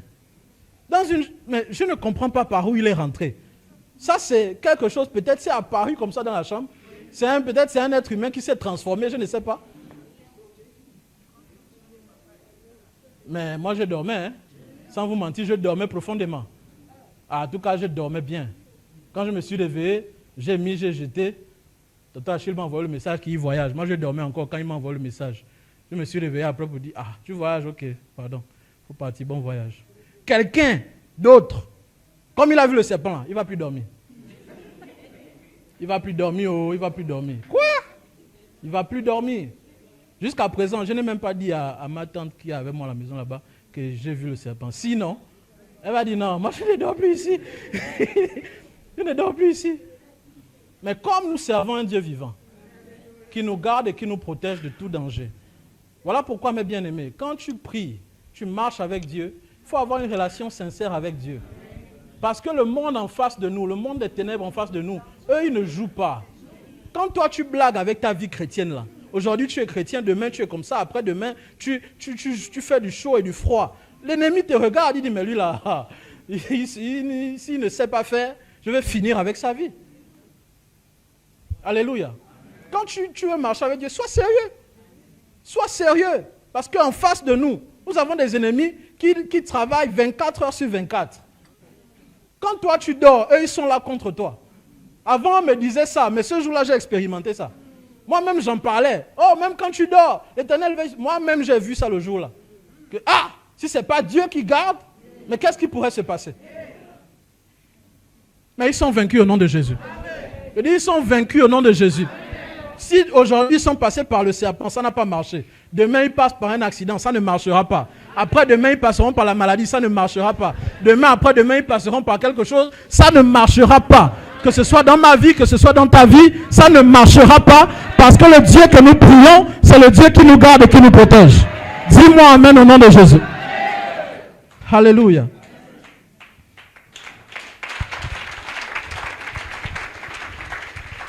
Et le verset 7, pour finir, il dit que 1000 tombent à ton côté et 10 000 à ta droite, tu ne seras jamais atteint. Alléluia. Tu ne seras jamais atteint. Peu importe là où tu es, peu importe ce que tu fais, n'oublie jamais d'implorer la présence de Dieu avec toi. Surtout quand tu sens au-dedans de toi, écoutez-moi très bien, quand tu sens au-dedans de toi que tu es en train d'arriver dans un milieu hostile, C'est-à-dire un milieu où les gens ne t'aiment pas. Tu arrives dans un milieu où les gens sont hypocrites envers toi. Sois sûr que tu rentres là-bas avec la présence de Dieu. Parce que si tu rentres toi-même à nu comme ça, tant pis pour toi. Sois sûr que tu marches avec Dieu. Sois sûr que tu as la protection divine sur toi. Sois sûr que le Dieu que tu pries en cachette, c'est le même Dieu qui te protégera devant les gens. Il n'y a plus rien sur cette terre sans la sorcellerie, sans les sciences bizarres. Quelqu'un veut vendre, je vous dis ça souvent, quelqu'un veut vendre les gâteaux, elle va mettre la sorcellerie dedans. Quelqu'un veut faire ceci, il va mettre la sorcellerie dedans. Quelqu'un veut aller au travail, veut avoir une promotion, il va mettre la sorcellerie dedans. Il n'y a plus rien sur cette terre qui n'est pas spirituel. Toi, chrétien, tu ne peux pas marcher sans le Saint-Esprit. Tu ne peux pas. Tu ne peux pas. Parce qu'en face de nous, il y a des gens qui comptent sur des choses bizarres. Vous les voyez là en costume, en cravate. Vous ne savez pas ce qu'ils ont en bas de leur cravate, de leur veste là. Vous ne savez pas les choses qu'ils ont attachées. Vous ne savez pas les alliances qu'ils ont faites la nuit pendant que tu dormais. Il n'y a que Dieu qui doit te garder. Mais ce Dieu-là, tu dois être en complicité avec lui. Parce que même le jour que tu ne prieras pas, le jour même que tu vas oublier de prier, puisque vous avez l'intimité, tu as l'intimité avec lui, aucun mal ne t'arrivera. Alléluia. La nuit de lundi à mardi, là, sans vous mentir, j'ai prié sans dormir. J'ai dormi sans prier. Parce que j'étais fatigué. Je venais à peine d'arriver de voyage. On est sorti, on a essayé d'acheter un peu les instruments pour l'église. On a fait la réunion à l'église. On est rentré autour de 22h23. J'étais fatigué. Je me suis lavé seulement, j'ai dormi. Mais est-ce que la protection de Dieu dépend de la prière que tu vas faire la nuit avant de dormir? Non. Il y a des gens qui prient avant de dormir, mais Dieu n'est pas d'accord avec leur prière. Parce que dans leur prière qu'ils font là, avant de dormir, là, qu'est-ce qu'ils ont fait dans la journée?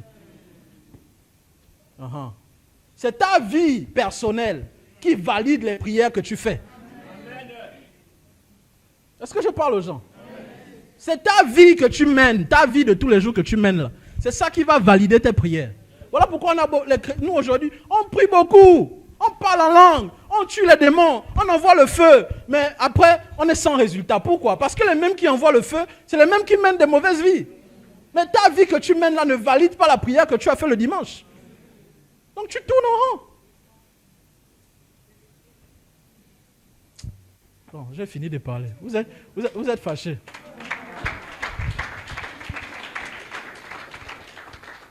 Alléluia.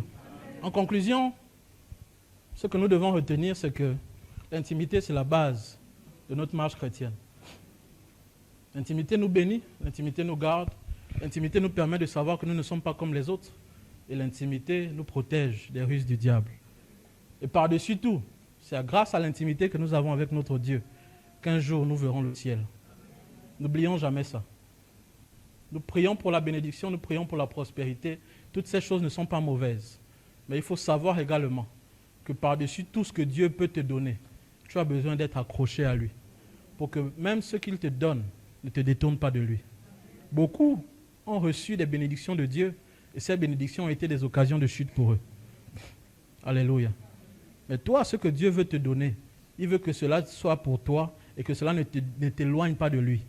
Seigneur, je veux les enfants. Il va te donner les enfants, mais que ces enfants ne t'éloignent pas de lui. Seigneur, je veux le travail, mais que ce travail ne soit pas une occasion pour toi de dire « je travaille, je ne peux pas venir à l'église ». Non. Que tout ce que Dieu te donne soit pour sa gloire. Pour qu'à la fin, le nom du Seigneur soit glorifié et qu'un jour nous nous retrouvons au paradis.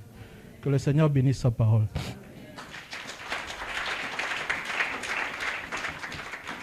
Nous allons nous mettre debout, s'il vous plaît. En quelques minutes, nous allons bénir le Seigneur pour la parole que nous avons reçue. Et nous allons prendre l'engagement. Seigneur, je veux être encore plus intime avec toi. Je veux encore être plus en intimité avec toi. S'il y a des choses qui m'empêchent vraiment d'être proche de toi dans ma vie spirituelle, s'il y a des vies cachées que je mène qui ne te plaisent pas, Seigneur, fais-moi grâce. J'ai besoin de toi. Levons nos mains là où nous sommes. Béni soit le nom. Béni soit le nom. Béni soit le nom de Jésus. de Jésus. Alléluia. Alléluia. Alléluia. Béni soit. béni soit le nom Oh, oh, béni soit. béni soit le nom Oh, béni soit le nom béni soit béni soit le nom de Jésus. de Jésus. Oh, alléluia. Alléluia. Béni soit. Béni soit le nom de Jésus. Selon ce que tu as compris du message, j'aimerais que tu parles à Dieu et qu'il t'écoute. Élève ta voix, prie au nom de Jésus. Si tu dois revoir ta marche avec Dieu, demande au Seigneur de t'aider. Nous tous, nous avons besoin de l'argent, nous avons besoin de bénédictions, nous avons besoin d'évoluer dans nos vies, mais nous avons beaucoup plus besoin d'être en intimité avec Dieu. Qu'il nous fasse grâce. Si tu sais qu'il y a des choses que tu dois arranger avec Dieu afin d'avoir une relation plus profonde avec lui, dis Seigneur, fais-moi grâce. Seigneur, fais-moi grâce. Seigneur, fais-moi grâce. Seigneur, fais-moi grâce. Seigneur, fais-moi grâce. Seigneur, fais-moi grâce. J'ai besoin de toi. J'ai besoin de toi, Seigneur. Éternel, fais-moi grâce.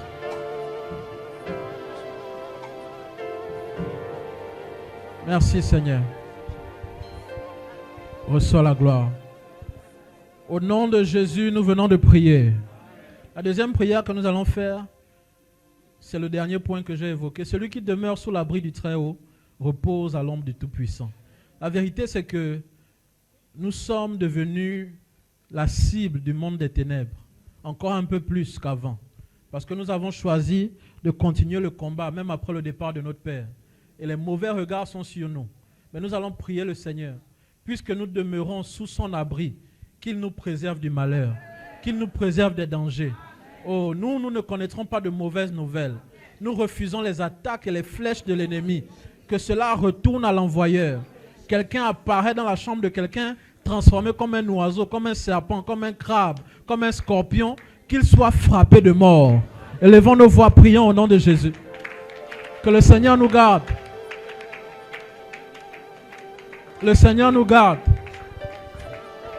Les regards envieux, les regards mauvais, les regards méchants du monde des ténèbres ne pourront rien contre nous.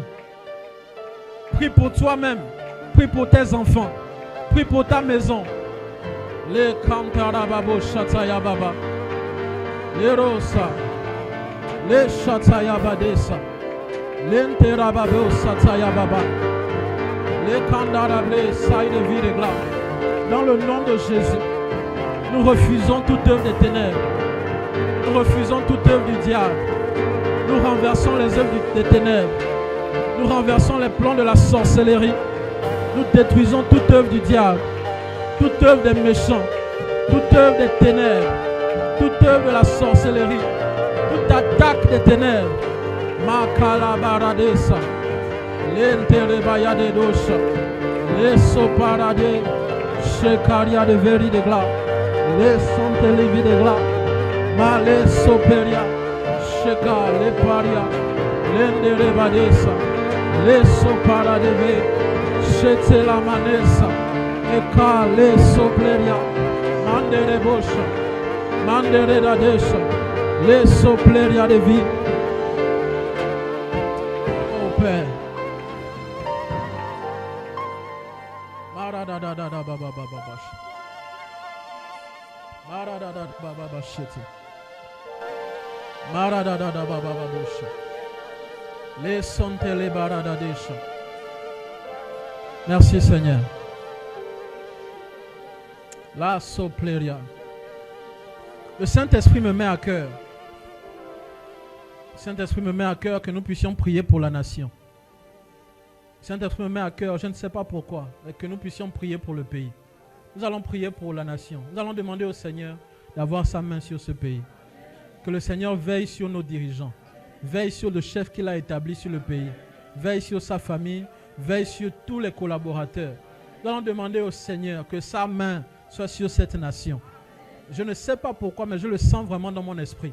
Prions pour le pays. Demandons au Seigneur de poser sa main sur la nation. Shatayada basoto. Shekatayana masete. Ekandara debo shatela babe. Le radaba sandara babasha. Kerada sondele blideve. Malo santele vere deva. Sheka leka lekera baba. Randara da baba. Shete yabaya.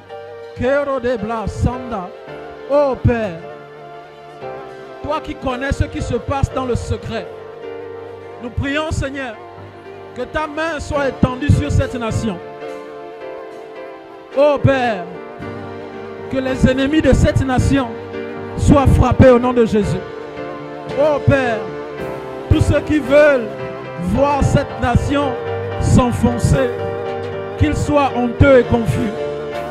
Je prie pour le Gabon. Je prie pour les 9 provinces. Je prie Seigneur pour tous les habitants du Gabon. Oh Père, étends ta main Seigneur. Étends ta main Seigneur. Étends ta main Seigneur. Étends ta main Seigneur. Étends ta main Seigneur. Rekena sopara bayade. Étends ta main Seigneur. Je prie pour ton serviteur, celui que tu as placé à la tête de cette nation. Éternel, garde-le. Éternel, protège-le. Éternel, que ta main soit sur sa vie. Donne-lui, Seigneur, la sagesse. Donne-lui, Seigneur, la capacité d'amener ce pays de l'avant. Seigneur, mets autour de lui des hommes fiables, des hommes compétents pour faire le travail. Les sopara de veis, keranano satelebera, la santé lui de veri de glas, chalemando l'éclat, peremande rabachete. Kerababo Shataya Babe, et là son épléria, et que Chataye Baba. Éternel, tout esprit de mort dans la nation soit frappé au nom de Jésus. Tout esprit de mort, tout esprit de suicide, tout esprit de mort, tout esprit d'empoisonnement, tout esprit qui vient du monde des ténèbres pour attaquer ce pays, tout esprit de crime rituel, tout esprit qui arrache les enfants des parents. Oh Père, nous les détruisons au nom de Jésus. Nous les détruisons au nom de Jésus. Nous les détruisons au nom de Jésus. Nous les détruisons au nom de Jésus. Nous les détruisons au nom de Jésus. Nous les détruisons au nom de Jésus. Nous les détruisons au nom de Jésus. Seigneur, veille sur la nation. Au-dessus de tout, tu es élevé. Au-dessus de oh, tu es élevé. Oh, au-dessus de tout. Oh, tu es élevé. Au-dessus de tout. Oh, tu es élevé. Au-dessus de tout.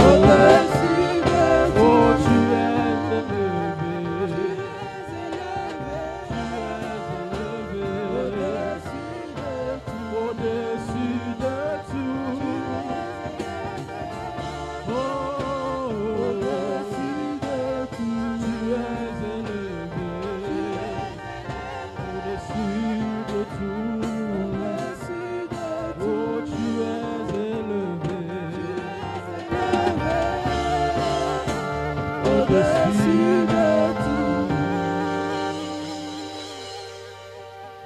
Père, reçois la gloire ce matin. Reçois l'honneur, reçois la puissance, reçois la majesté. J'ai libéré ta parole comme tu me l'as inspirée. Et je prie, Seigneur, que cette parole puisse porter du fruit dans la vie de ton peuple. Seigneur, notre objectif, en réalité, c'est d'être une église qui te plaît. Une église, quand tu nous regardes, tu es fier de nous. Comme tu étais fier de l'église de Philadelphie.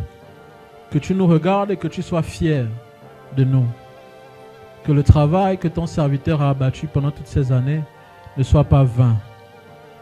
Mais Seigneur, nous voulons nous rapprocher encore plus de toi, vivre encore plus dans l'intimité avec toi, vivre encore plus dans la sanctification, vivre encore plus dans l'intimité, plus proche de toi encore. Car auprès de toi, nous avons tout ce dont nous avons besoin.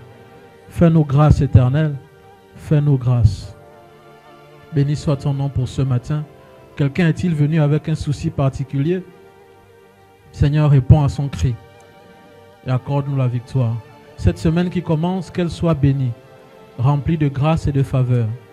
Ô Père, comme nous nous rapprochons de toi, comme nous sommes intimes avec toi, toi aussi, Seigneur, réponds aux besoins de nos cœurs. Satisfais nos besoins, afin que nous soyons dans la joie parfaite.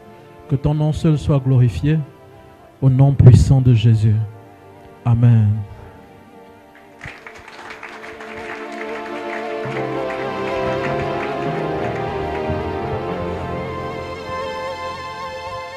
Alors, nous allons partir. Mettons-nous debout, s'il vous plaît. Père, nous voulons te dire merci pour ce culte merveilleux que nous avons passé dans ta présence. Nous prions que tu bénisses cette nouvelle semaine que nous sommes sur le point d'entamer, qu'elle soit une semaine de grâce et de faveur. Que lundi, nous soyons bénis, mardi bénis, mercredi bénis, jeudi bénis, vendredi bénis, samedi bénis et dimanche, que nous soyons pleinement bénis. Que nous soyons sous ta protection divine et que toi seul, tu nous épargnes des dangers. Tout ce que nous aurons à faire, tout ce que nous aurons à manger et boire, Seigneur, que cela soit dans le sang de Jésus. Veille sur chacun de nous et ramène-nous ici dans la paix et dans la joie. Merci Seigneur, au nom de Jésus. Amen. Nous partageons la grâce. Oui, le bonheur et la grâce m'accompagneront tous les jours de ma vie et j'habiterai dans la maison de l'Éternel jusqu'à la fin de mes jours. L'Éternel est mon berger. Donne la main à quelqu'un, tu lui dis, ton temps est arrivé.